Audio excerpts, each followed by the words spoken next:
Bienvenidos a su programa Reflexiones Bíblicas, patrocinado por la Iglesia Adventista del Séptimo Día y creado para contribuir a su plan de lectura diaria de la Biblia. Con ustedes, el pastor Orlando Rosales. Salmo 21. Este salmo, así como el Salmo 20, es un salmo litúrgico y está destinado a la ceremonia pública de adoración. Es un salmo de acción de gracias por el triunfo en la campaña militar, por cuyo éxito se había rogado en el salmo anterior. Este Salmo 21 consta de 3 partes. Primero, agradecimiento a Dios de parte del Rey, versos 1 al 7. Segundo, palabras dirigidas al Rey, versos 8 al 12. Y tercero, una exclamación final de alabanza en el verso 13. El Salmo presenta un cuadro espléndido del Rey, digno, glorioso, invencible en el poder de Dios. Versos 1 al 3. El Rey se alegra en tu poder, oh Jehová, y en tu salvación, cómo se goza. Le has concedido el deseo de su corazón, y no le negaste la petición de sus labios, porque le has salido al encuentro con bendiciones de bien. Corona de oro fino has puesto sobre su cabeza. Los versos 1 al 7 expresan el agradecimiento de la congregación por la victoria que Dios le ha concedido al Rey. Siempre debe reconocerse públicamente la oración contestada. Es probable que el Rey sea David. Los carros y los caballos habían sido ineficaces frente al poder de Dios. Puede esperarse que Dios conteste las oraciones cuando los deseos humanos corresponden con los divinos y cuando la voluntad del que ora se somete a la voluntad de Dios. Dios mostró su favor para con el Rey, saliendo a su encuentro con bendiciones y permitiéndole retener su corona. Versos 6 al 8. Porque los has bendecido para siempre. Lo llenaste de alegría con tu presencia. Por cuanto el Rey confía en Jehová y en la misericordia del Altísimo, no será conmovido. Alcanzará tu mano a todos sus enemigos. Tu diestra alcanzará a los que te aborrecen. Dios deseaba que el Rey y cada uno de sus demás hijos no solo fuera el recipiente de sus bendiciones, sino también un instrumento para dispensarlas. Versos 9 al 13. Los pondrás como horno de fuego en el tiempo de tu ira. Jehová los deshará en su ira y fuego los consumirá. Su fruto destruirás de la tierra y su descendencia de entre los hijos de los hombres.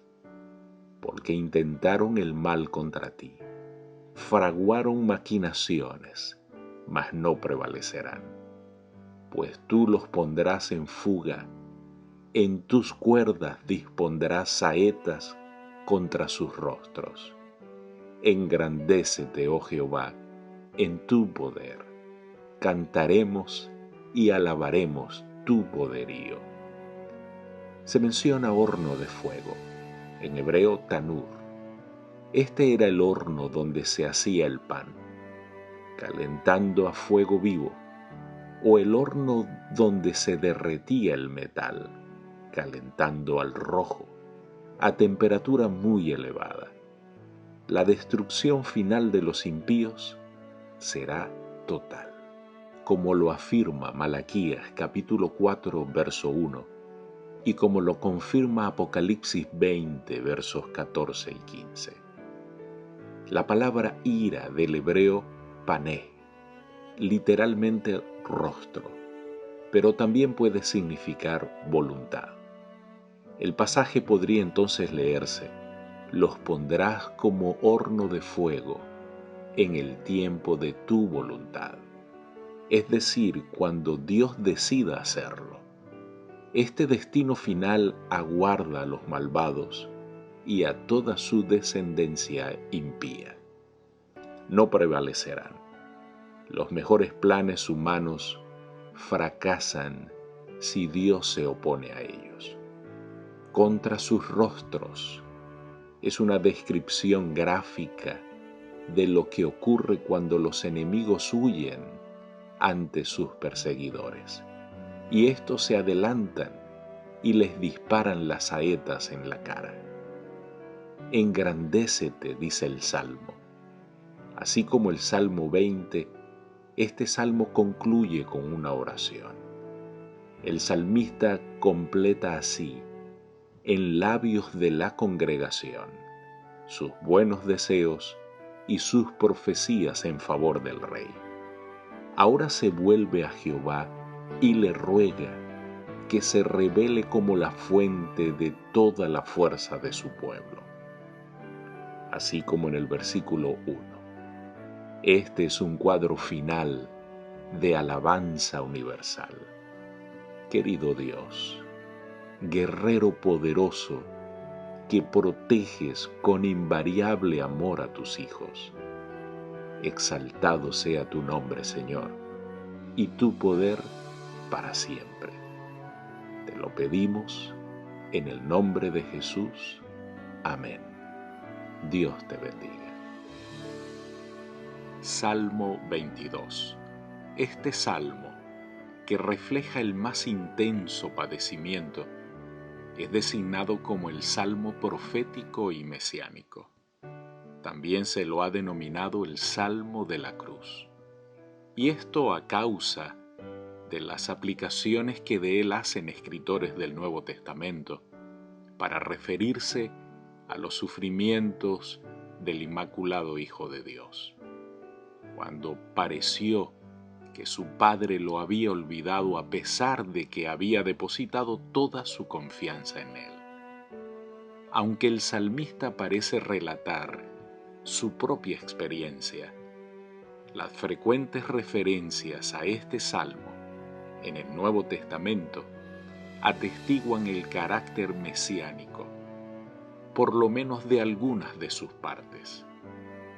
El salmo consta de 2 partes. Los versos 1 al 21 expresan la congoja y la plegaria del que sufre. Versos 22 al 31 son el agradecimiento por la liberación efectuada. No hay ninguna transición entre las 2 partes. Se pasa abruptamente de la angustia a la alabanza. Versos 1 al 4. Dios mío, ¿por qué me has desamparado?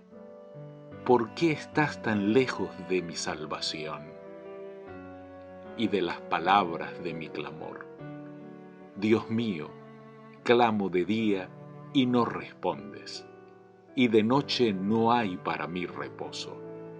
Pero tú eres santo, tú que habitas entre las alabanzas de Israel. En ti esperaron nuestros padres, esperaron y tú los libraste. Dios mío, en hebreo Elí, el posesivo mío parece añadir un toque de amorosa fe a la aparente desesperación del resto del versículo. La fe lucha con el temor. ¿Por qué? Es el clamor de un hijo desesperado que no puede comprender por qué su padre lo ha abandonado. Me has desamparado, asabtani. En Mateo capítulo 27 y en Marcos capítulo 15 se escribe sabachthani, lo cual representa la transliteración griega del arameo, idioma en el cual Jesús pronunció estas palabras. Clamor de Sheagah, vocablo con que se describe el rugido de un león. Es el mismo término que se utiliza en Job 4:10, en Isaías 5:29 y otros textos del Antiguo Testamento. Cuando se lo emplea en relación con un ser humano, debe entenderse como un intenso clamor. El que sufre está perplejo por la prueba que debe soportar. ¿Cómo puede un Dios santo y lleno de compasión tratarlo de ese modo? Versos 14 y 15. He sido derramado como aguas, y todos mis huesos se descoyuntaron. Mi corazón fue como cera, derritiéndose en medio de mis entrañas. Como un tiesto se secó mi vigor, y mi lengua se pegó a mi paladar, y me has puesto en el polvo de la muerte. Su vigor no era el de un árbol lozano, sino seco y frágil, como un pedazo de una quebradiza vasija de barro. Mi lengua se pegó, dice el salmista, probablemente por causa de la misma intensa sed. El polvo de la muerte. Aquí se asocia figuradamente la muerte con el polvo de la tumba. Verso 18. Repartieron entre sí mis vestidos y sobre mi ropa echaron suertes. Verso 29. Comerán y adorarán todos los poderosos de la tierra. Se postrarán delante de él todos los que descienden al polvo. Aun el que no puede conservar la vida a su propia alma. Jehová reina sobre las naciones. Aquí se dice que las naciones ricas y prósperas se acercan al santuario para presentar sacrificios y rendir culto. Pero también adoran a Dios los pueblos más débiles, los que descienden al polvo. Nuestro Señor Jesucristo, con su sacrificio vicario, haría posible nuestra esperanza de vida eterna y la resurrección de los muertos también. A Él sea toda la gloria. Querido Dios, gracias por el sacrificio de tu Hijo amado, sacrificio que hizo en nuestro lugar. Gracias, Señor. Gracias a ello tenemos esperanza de un más allá, porque la muerte no acaba con los sueños de tus hijos. Ayúdanos, Señor, a apreciar ese sacrificio de amor con todo nuestro corazón. Te lo pedimos en el nombre de Jesús. Amén. Dios te bendiga. Salmo 23. El Salmo 23, comúnmente llamado el Salmo del Buen Pastor, quizás sea el mejor conocido y el más amado de todos los salmos. Es la delicia de la niñez y el consuelo de la vejez. Otros nombres que se le han dado son la perla de los salmos, el Salmo del Ruiseñor, el canto del pastor acerca de su pastor, etcétera, etcétera. Agustín dijo que este salmo era el himno de los mártires. Sin duda se han escrito más libros y artículos respecto a este salmo, y se han compuesto más poemas e himnos sobre este tema que sobre cualquiera de los otros salmos. Contiene un mensaje para la gente de todas las épocas, pero es más que el Salmo del Buen Pastor. No solo describe al tierno pastor que guía su rebaño al descanso y lo alimenta en lugares de delicados pastos, junto a aguas de reposo, y lo protege de los peligros del desierto, sino que además se esboza en él el retrato del amable anfitrión que proporciona alimento en abundancia y solicita atención a su invitado.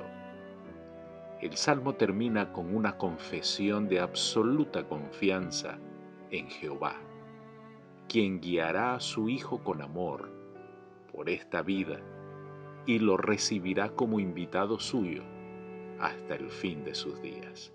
El poema se divide en 3 estrofas. La primera va de los versículos 1 al 3, donde describe la amorosa conducción del pastor. La segunda es el verso 4. Ahí se describe la protección del pastor. Y la tercera, versos 5 y 6, presenta la hospitalidad proporcionada por el anfitrión. En el Salmo 23 no hay eco alguno de nacionalismo. Su alcance es universal.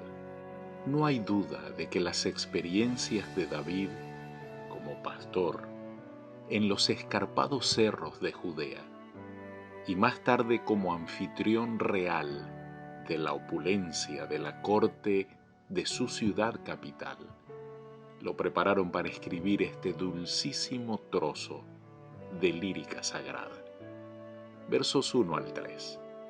Jehová es mi pastor, nada me faltará. En lugares de delicados pastos me hará descansar. Junto a aguas de reposo me pastoreará. Confortará mi alma, me guiará por sendas de justicia por amor a su nombre. Para comprender y apreciar la hermosura y el sentido de esta figura, uno debe conocer lo peligroso que es el desierto de Judea, la vida íntima del pastor y de sus ovejas, y sobre todo, el cariño que los une durante las numerosas horas de soledad que pasan juntos. Nada me faltará. Una afirmación de plena confianza en Dios. Esta declaración es la nota tónica del Salmo. El buen pastor conduce a sus ovejas junto a sus aguas de reposo, a fin de que puedan prepararse mejor para enfrentar las vicisitudes del camino. Dios concede horas de refrigerio a sus hijos para que estén en mejores condiciones al iniciar las duras batallas de la vida cotidiana. Versos 4 al 6. Aunque ande en valle de sombra de muerte, no temeré mal alguno, porque tú estarás conmigo. Tu vara y tu cayado me infundirán aliento. Aderezas mesa delante de mí en presencia de mis angustiadores. Unges mi cabeza con aceite, mi copa está rebosando. Ciertamente el bien y la misericordia me seguirán todos los días de mi vida, y en la casa de Jehová oraré por largos días. El cristiano solo necesita estar seguro de la presencia de Dios. Solo Dios, únicamente Dios, y sobre la tierra nada más que Dios. El salmista está completamente seguro de que permanecerá como invitado en la casa de Dios. El fiel Hijo de Dios mira más allá de su comunión con Dios durante esta vida y contempla la comunión eterna que tendrá con el Señor en el mundo venidero. El Salmo termina con una nota de interminable alegría. Querido Dios, eres nuestro buen pastor. Gracias por todo lo que haces por cada uno de nosotros, tus ovejas. Señor, ayúdanos a permanecer en tu casa para siempre. Te lo pedimos en Jesús. Amén. Dios te bendiga. Salmo 24. El Salmo 24 es uno de los salmos compuestos para celebrar la fundación de Jerusalén como la ciudad del gran rey.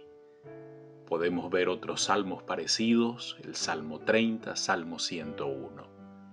Después que David tomó la fortaleza jebusea de Sión, como lo registra el segundo libro de Samuel, capítulo 5, versos 6 al 10, decidió trasladar el arca desde su sede transitoria en casa de Obed-edom en Kiriat Jearim hasta el lugar que le había preparado en Jerusalén.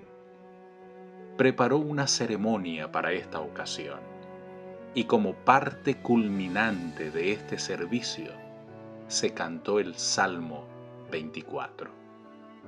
Este himno consta de dos partes.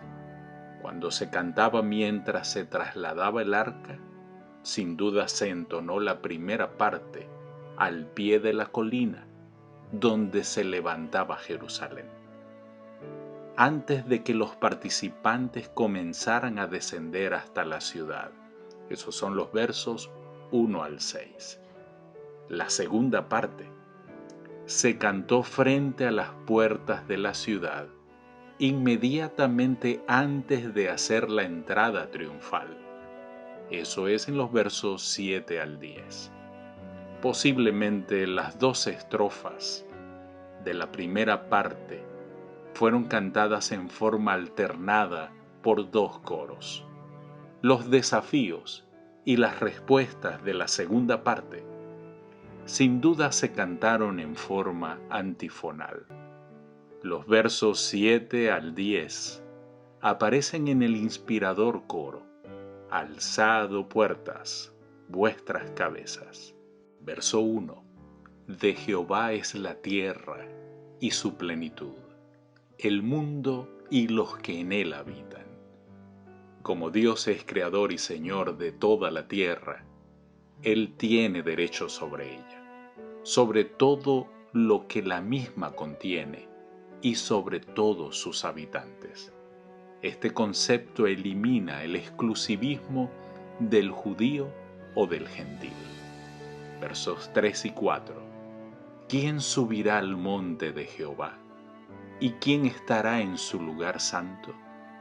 El limpio de manos y puro de corazón, el que no ha elevado su alma a cosas vanas, ni jurado con engaño. Las manos son los instrumentos de la actividad, y tenerlas limpias equivale a ser recto. Podemos verlo en Job, capítulo 17, verso 9. El texto dice: puro de corazón. La verdadera religión no consiste solo en la conformidad externa con las ceremonias religiosas, sino que también convierte al corazón, produce pureza de pensamiento y sinceridad de motivos. También se hace una condena a las opiniones falsas, al perjurio o al acto de tomar el nombre de Dios en vano. El hombre piadoso solo toma en consideración lo que es verdadero y real. Versos 9 y 10. Alzad puertas vuestras cabezas, alzaos vosotras puertas eternas, y entrará el Rey de Gloria. ¿Quién es este Rey de Gloria? Jehová de los ejércitos. Él es el Rey de Gloria. Selah. La repetición de esta exhortación refuerza lo que se está diciendo y enaltece la forma ritual del poema. Se está celebrando una ceremonia. La poesía hebrea usa agradablemente la repetición para lograr mayor énfasis, y lo podemos ver en el verso 7. ¿Quién es este rey? Jehová de los ejércitos. Dios es soberano de un universo de cosas y de seres creados, y que están ordenados como un ejército dispuesto para la batalla. Su dominio, el dominio de Dios, es universal. Los habitantes del universo, de toda clase, de toda categoría, reconocen su dominio. Los que llevaban el arca respondieron por primera vez, en el verso 8. Pero aparentemente las puertas permanecieron cerradas frente a la procesión que espera.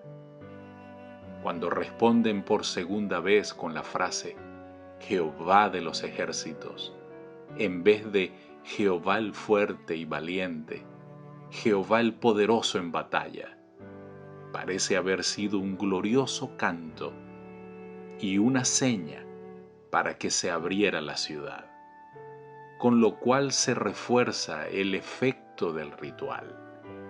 Este salmo termina en perfecta armonía con la idea inicial. Solo Dios es el gobernante del universo. Solo a Él se le debe rendir reconocimiento universal. Querido Dios, te reconocemos como el soberano de todo el universo. Señor, abrimos las puertas de nuestros corazones para que entres y reines en él hoy, mañana y siempre. En el nombre de Jesús, amén. Dios te bendiga. Salmo 25. Este salmo es una oración que comprende algunos aspectos de la vida devocional, como la súplica, la confesión de fe y el arrepentimiento. El tema central es que Dios guía y enseña a los que son de espíritu humilde y dócil. Verso 1 y 2. A ti, oh Jehová, levantaré mi alma. Dios mío, en ti confío. No sea yo avergonzado, no se alegren de mí mis enemigos. El salmista confiaba en Dios.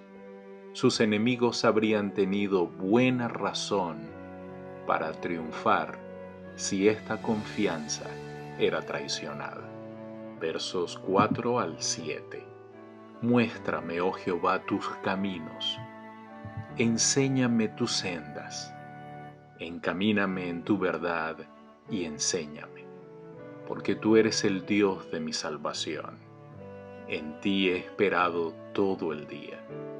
Acuérdate, oh Jehová, de tus piedades y de tus misericordias, que son perpetuas. De los pecados de mi juventud y de mis rebeliones, no te acuerdes. Conforme a tu misericordia, acuérdate de mí, por tu bondad, oh Jehová. Como nos falta percepción espiritual, necesitamos que la luz de Dios se proyecte sobre nuestro camino. Moisés oró por esta luz en Éxodo capítulo 33, el verso 13. Y el salmista reconoce siempre su necesidad de ella. Lo podemos ver en el Salmo 27:11, en el Salmo 86:11 y también en el Salmo 119:33. Cuando oramos para poder comprender los caminos de Dios, de hecho estamos pidiendo la comprensión de sus propósitos para poder gobernar con sabiduría nuestra conducta. La verdad de Dios es diferente de lo que los seres humanos equivocadamente consideran como verdad. Las bendiciones ya recibidas son la base de las esperanzas de David. Por eso en Hebreos capítulo 13, verso 8 se dice: Jesucristo es el mismo ayer y hoy y por los siglos. Una de las características más bellas de David es su continuo recuerdo de las bondades de Dios. Las bondades de Dios nunca han faltado. Dios siempre es bueno.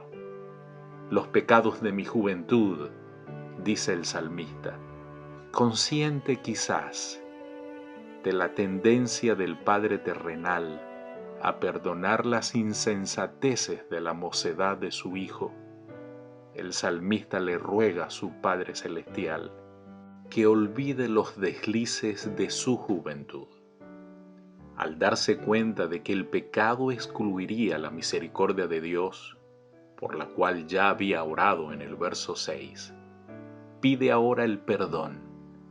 David pide a Dios el perdón por sus rebeliones. El hebreo peshá implica pecados cometidos a sabiendas, no por su propia bondad, sino porque Dios es bueno y recto, como dice el salmista, quien termina de orar para reflexionar en el carácter de Dios y en su trato con los hombres. Dios es bueno y recto, por lo tanto, reprende, castiga y conduce por el buen camino como lo hace un buen maestro. Versos 12 al 14. ¿Quién es el hombre que teme a Jehová? Él le enseñará el camino que ha de escoger. Gozará él de bienestar, y su descendencia heredará la tierra. La comunión íntima de Jehová es con los que le temen, y a ellos hará conocer su pacto. Dios puede hacer muchísimo por una persona que le teme. Le revelará el camino correcto. Dios le enseñará de tal modo que escogerá el camino acertado. Los justos disfrutan de una amistad íntima con Dios, quien les cuenta sus secretos. Verso 22. Redime, oh Dios, a Israel de todas sus angustias. Si bien este salmo es personal, en este versículo el salmista amplía su petición para incluir a todos los hijos de Dios que puedan encontrarse en circunstancias similares. Era natural que el salmista añadiera al clamor de su propia alma una plegaria en favor de su pueblo. Este versículo hace que todo el salmo sea apropiado para las reuniones públicas de adoración. Querido Dios, redímenos de todas nuestras rebeliones y de todos nuestros pecados. Señor, limpia nuestros corazones y manténnos en tu presencia. Te lo pedimos y te lo rogamos en el nombre de Jesús. Amén. Dios te bendiga. Salmo 26. El autor del Salmo 26 pide a Dios, quien escudriña el corazón humano, que sea testigo de su integridad y de lo libre de la suerte de los impíos. Concluye su oración afirmando su propósito de ser hallado entre los amigos de Dios. Este salmo es una oración muy apropiada para usar en la preparación del culto público. Comienza en un tono menor y termina en un acorde mayor de alabanza, consagrada a Dios por la dirección divina que se ha recibido. Versos 1 al 3. Júzgame, oh Jehová, porque yo en mi integridad he andado. He confiado asimismo en Jehová sin titubear. Escudríllame, oh Jehová, y pruébame. Examina mis íntimos pensamientos y mi corazón, porque tu misericordia está delante de mis ojos, y ando en tu verdad. La protesta de inocencia ante una falsa acusación no excluye el debido reconocimiento de haber pecado. El salmista reconoce su necesidad de la redención y la misericordia divina. Eso lo expresa en el verso 11. Escudriñame, dice el salmista. Aquí pide a Dios que examine su conducta. La idea se repite y realza en los verbos probar y examinar. Mis íntimos pensamientos. Cuando el salmista dice así, literalmente utiliza el término riñones. se usaba esta voz para designar el asiento de las emociones. Podemos leerlo en el Salmo 7, verso 9. Debido a que el salmista mantiene delante de sí, como su norte, la misericordia divina, Dios lo guarda del mal y anda así por el camino de la verdad. Versos 5 y 6. Aborrecí la reunión de los malignos, y con los impíos nunca me senté. Lavaré en inocencia mis manos, y así andaré alrededor de tu altar, oh Jehová.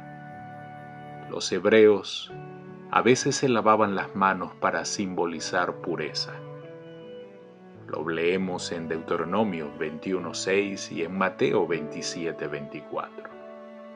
El salmista promete conservar pura su alma para poder acercarse al altar de Dios.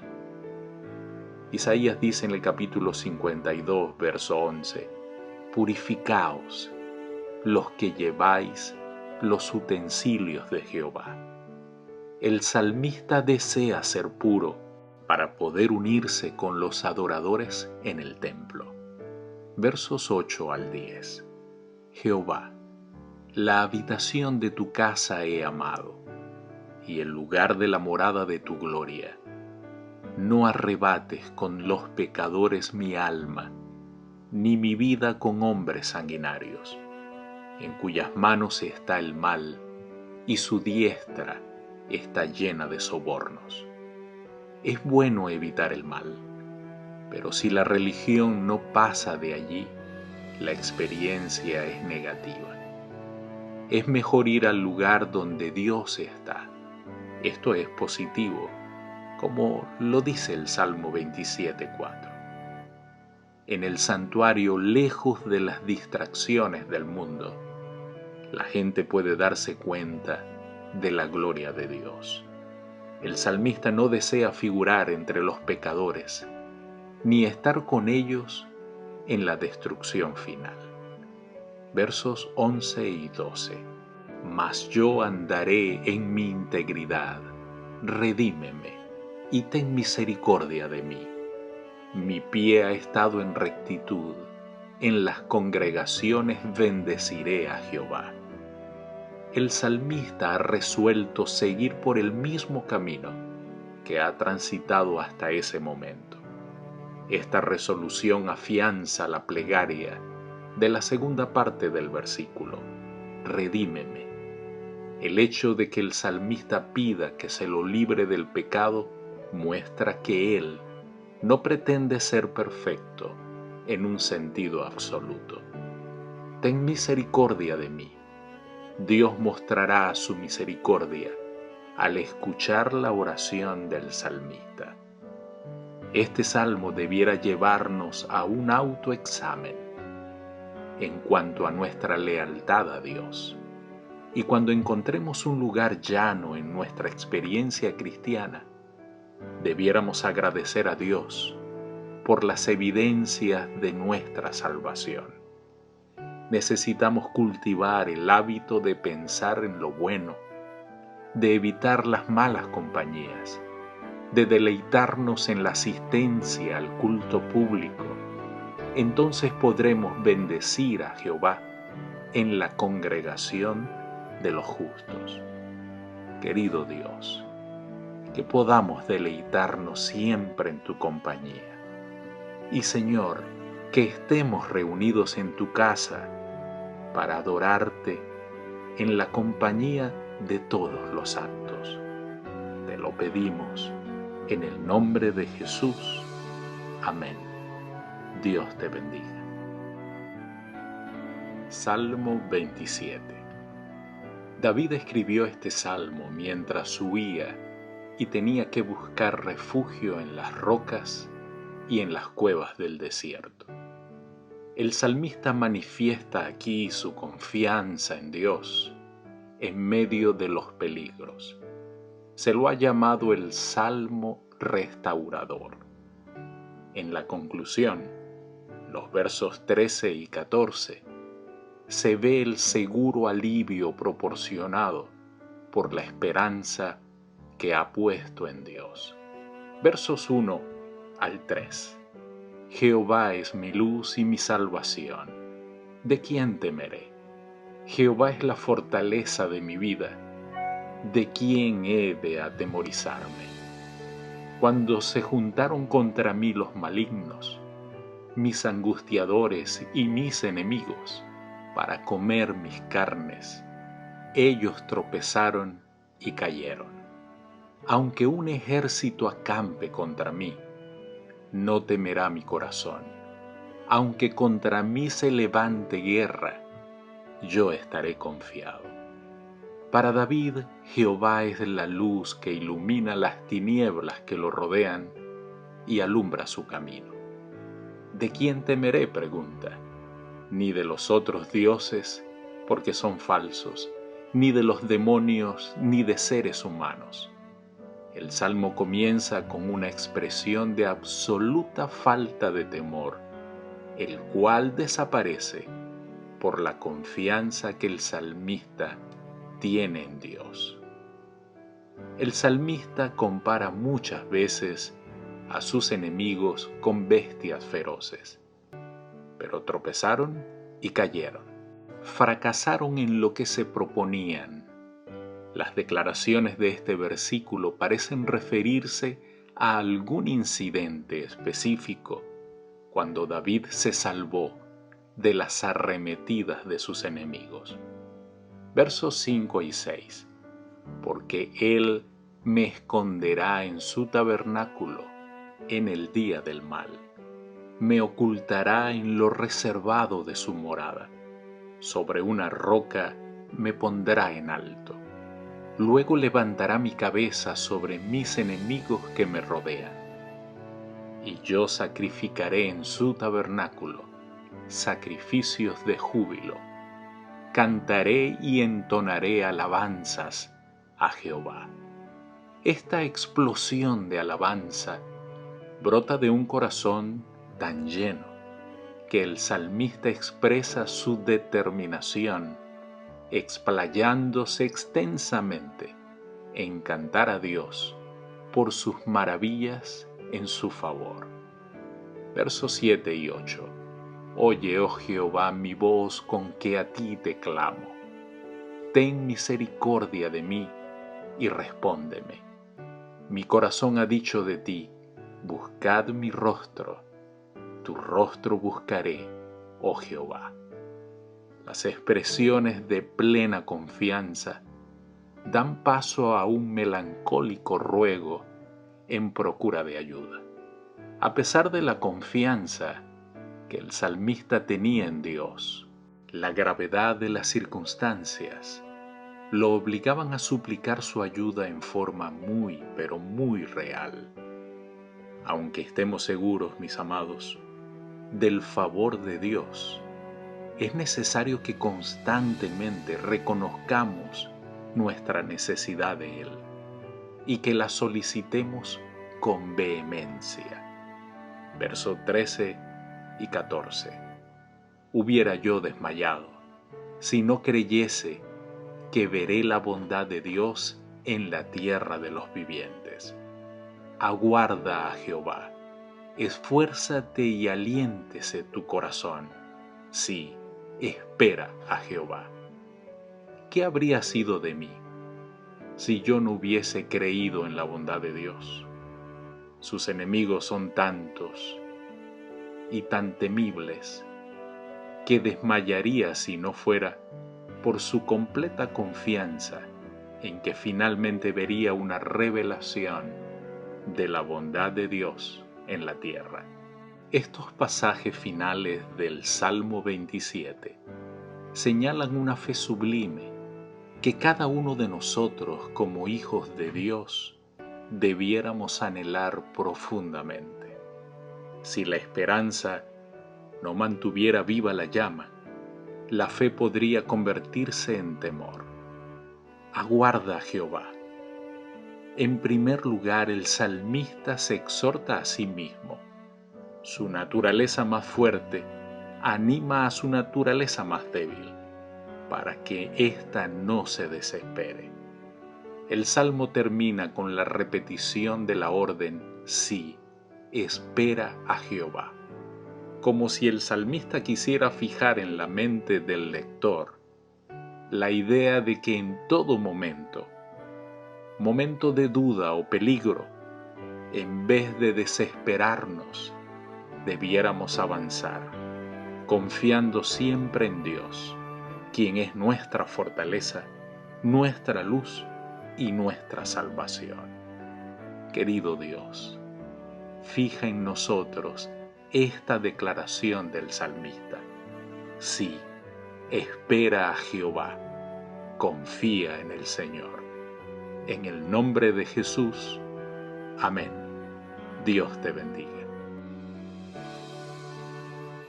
Salmo 28. Parece que el Salmo 28 fue compuesto cuando el salmista se sentía fuertemente tentado a dejarse arrastrar por los impíos. Este salmo consta de dos partes, que de hecho se contrastan. Hay un abrupto dramatismo en el cambio que ocurre entre el grito de súplica por liberación de la apertura, entre los versos 1 al 5, y la expresión de gratitud por el alivio, versos 6 al 9. Esta plegaria se adapta especialmente al cristiano que se siente atraído por los hábitos que lo dominaban antes de su conversión. Verso 1 y 2. A ti clamaré, oh Jehová, roca mía, no te desentiendas de mí, para que no sea yo, dejándome tú, semejante a los que descienden al sepulcro. Oye la voz de mis ruegos cuando clamo a ti, cuando alzo mis manos hacia tu santo templo. El salmista se siente turbado por el silencio de Dios. Las súplicas del salmista son muchas. Alzo mis manos, dice el salmista. Era una actitud común en la adoración. Lo podemos ver en Lamentaciones, capítulo 3, verso 41. Hace referencia al santo templo, en hebreo Debir, lugar santísimo. Extendemos las manos hacia la morada de Dios en los cielos. Verso 3 al 5. No me arrebates juntamente con los malos y con los que hacen iniquidad, los cuales hablan paz con sus prójimos, pero la maldad está en su corazón. Dales conforme a su obra y conforme a la perversidad de sus hechos. Dales su merecido, conforme a la obra de sus manos, por cuanto no atendieron a los hechos de Jehová, ni a las obras de sus manos. Él los derribará y no los edificará. El salmista pide que no sea atraído por la compañía de los impíos, para no participar del castigo de ellos. Dios derribará a los impíos, afirma el salmista, no porque le han hecho mal a él, sino por su malicia para con Dios mismo. Esto se revela en el hecho de que no hacen caso de las evidencias de la soberanía divina en el mundo natural, ni del trato de Dios con la humanidad. Versos 6 al 9. Bendito sea Jehová, que oyó la voz de mis ruegos. Jehová es mi fortaleza y mi escudo. En él confió mi corazón y fui ayudado, por lo que se gozó mi corazón, y con mi cántico le alabaré. Jehová es la fortaleza de su pueblo y el refugio salvador de su ungido. Salva a tu pueblo y bendice a tu heredad, y pastoréales y susténtales para siempre. Bendito sea Jehová. Interiormente el salmista ya ha recibido la respuesta a su oración, y en forma sorprendente, repentina, irrumpe en un gozoso himno de alabanza. Esta transición repentina del ruego a la acción de gracias es típica de muchos de los salmos. Por ejemplo, el Salmo 6, el Salmo 12, el Salmo 22 y otros tantos. El salmista dice: la voz de mis ruegos. Esta frase, que es un eco del verso 2, destaca la respuesta al ruego. Cántico. Ninguna persona que confía en Dios puede dejar de cantarle alabanzas por su grandeza. Fortaleza, dice el texto. El salmista concluye este salmo pensando en el bienestar del pueblo, así como lo dice el Salmo 3:8. Hace referencia a su ungido, sobre todo, el rey como escogido por Dios. En cierto modo, y en la medida en que se consagra al servicio divino, todo el pueblo de Dios es su ungido. También hace referencia a la heredad, la nación de Israel. El empleo del posesivo tu heredad da fuerza al ruego del salmista. ¿Cómo podría Dios dejar de salvar a los que son suyos? Pastoréales es el otro pedido del salmista. Esta frase recuerda al tierno pastor del Salmo 23. Las últimas palabras del Salmo recuerdan al lector la bendición de paz que está por encima de todo entendimiento. Nada tiene que temer aquel en cuyo Dios está su confianza. Sin duda vendrán momentos difíciles, pero al final de toda la jornada veremos que el buen pastor nos llevará a su casa, donde moraremos por largos días, eternos días. Querido Dios, gracias por ser nuestro buen pastor. Señor, sálvanos por tu invariable amor, por tu inmenso poder. Te lo pedimos de corazón, en el nombre de Jesús. Amén. Dios te bendiga. Salmo 29. Algunos han llamado al Salmo 29 el canto de la tormenta o canto de los 7 truenos. Representa a todos los salmos hebreos referentes a la naturaleza. El poeta hebreo nunca se satisface con describir únicamente la naturaleza. Siempre ve en ella el poder y la gloria de su Creador.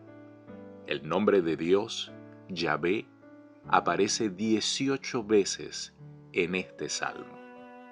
Aquí se describe en forma vibrante una tempestad, su comienzo y su máxima intensidad hasta que desaparece. La tradición sostiene que durante el período del Segundo Templo se cantaba este salmo el último día de la fiesta de los tabernáculos. Hoy es uno de los salmos que se usa para recibir el sábado. En la sinagoga se lo recita cada sábado. Versos 1 y 2. Tributad a Jehová, oh hijos de los poderosos. Dad a Jehová la gloria y el poder. Dad a Jehová la gloria debida a su nombre. Adorad a Jehová en la hermosura de su santidad. Por sobre el adorno del cuerpo está la belleza del alma. Ninguna hermosura exterior puede compararse con la belleza de un carácter santo. Si la frase «Hijo de los poderosos» se refiere a los ángeles, de pronto como Salmo 29:1, el salmista nos eleva hasta el cielo al pedir a los ángeles que alaben a aquel cuyo poder se manifiesta en la tormenta, que inmediatamente se describirá. Verso 3. Voz de Jehová sobre las aguas. Truena el Dios de gloria, Jehová sobre las muchas aguas. En la enumeración sinfónica de los verbos de los versículos 3 al 9, el salmista sin duda describe lo que ha contemplado. La tormenta que sale del Mediterráneo se desata con furia sobre el Líbano, luego desaparece en el este y deja finalmente el desierto en calma. Para él, el trueno es la voz de Dios, la voz de Jehová. Podemos verlo en el Salmo 18, el verso 13, frase que se repite 7 veces en los versículos 3 al 9, verso 4 al 9. Voz de Jehová con potencia, voz de Jehová con gloria, voz de Jehová que quebranta los cedros. Quebrantó Jehová los cedros del Líbano, los hizo saltar como becerros, al Líbano y al Sirión como hijos de búfalos. Voz de Jehová que derrama llamas de fuego, voz de Jehová que hace temblar el desierto. Hace temblar Jehová el desierto de Cades. Voz de Jehová que desgaja las encinas y desnuda los bosques. En su templo todo proclama su gloria. La tormenta azota las montañas del Líbano, famosas por sus cedros, y la borrasca derriba esos inmensos árboles. Los rayos pueden haberse sumado a la destrucción, haciendo añicos muchos imponentes cedros. Todas las cosas, el trueno, los relámpagos, los árboles que caen, el estremecimiento del desierto, las hojas arrancadas de los árboles, todo declara el poder y la gloria de Dios. La tierra con sus 1000 voces alaba a Dios. Es bueno que contemplemos con pavor los violentos fenómenos de la naturaleza y que elevemos el corazón en alabanza al Dios de la majestad y del poder. La tormenta entra en bonanza y el salmista vuelve a su tranquila meditación. Afirma la soberanía de Dios y enaltece su maravilloso don de la paz. Versos 10 y 11. Jehová preside en el diluvio, y se sienta Jehová como rey para siempre. Jehová dará poder a su pueblo. Jehová bendecirá a su pueblo con paz. Así como Dios estaba en la tormenta que acababa de pasar, así también estará para siempre, para presidir como absoluto soberano. En esta declaración se expresa una convicción que proporciona calma y confianza al alma después de la consternación y el tumulto de la tormenta. Querido Dios, gracias. Gracias porque el más ensordecedor ruido de la tormenta, vientos de guerras y amenazas de pandemias mundiales no pueden quitar la paz del alma de quien en ti confía. Nos ponemos en tus manos, Señor, en el nombre maravilloso y poderoso de Jesús. Amén. Dios te bendiga. Salmo 30. El Salmo 30 es la acción de gracias y quizás celebre la liberación de algún gran peligro, probablemente la curación de una grave enfermedad. Quizá lo compuso David para la dedicación de su palacio o para la dedicación del altar en el lugar del futuro templo, en la era de Ornán Jebuseo, después que se desató la peste. El salmo es netamente personal. El poeta expresa profunda gratitud a Dios por su bondad y detalla las experiencias de su enfermedad. Verso 2 y 3. Jehová Dios mío, a ti clamé y me sanaste. Oh Jehová, hiciste subir mi alma del Seol. Me diste vida para que no descendiese a la sepultura. Aunque el verbo sanar puede usarse metafóricamente para referirse a la curación de la angustia mental, así como lo podemos ver en Salmo 41, verso 4. También puede incluir, como aquí, el sanamiento mental y físico. La angustia de David cuando vio los sufrimientos de su pueblo durante la peste parece haberlo abrumado. Lo vemos registrado en el segundo libro de Samuel, capítulo 24, versos 13 al 17. Hiciste subir mi alma, expresa el salmista. Me hiciste subir del Seol, morada simbólica de los muertos. La explicación más natural es que el salmista había estado tan gravemente enfermo que creyó estar a punto de morir. Versos 4 y 5. Cantad a Jehová, vosotros sus santos, y celebrad la memoria de su santidad, porque un momento será su ira, pero su favor dura toda la vida. Por la noche durará el lloro, y a la mañana vendrá la alegría. Cuando Dios nos bendice, deseamos que otros se unan con nosotros para alabarle. El nombre o el carácter de Dios se revela en el recuerdo de su trato con sus hijos. La ira de Dios no dura más que un momento, pues el que peca y se arrepiente y confiesa y ora pidiendo, la ira de Dios es pasajera, pero su favor es duradero, perdura durante toda la vida. El lloro viene al anochecer y dura toda la noche, pero en la mañana hay gozo. En las regiones tropicales, el sol aparece en toda su gloria sobre el horizonte sin una penumbra previa y larga. Asimismo, la luz del amor de Dios disipa repentinamente la oscuridad de la tristeza. Si tenemos la amistad de Dios, la noche de tristeza siempre se disipará frente a la mañana de gozo.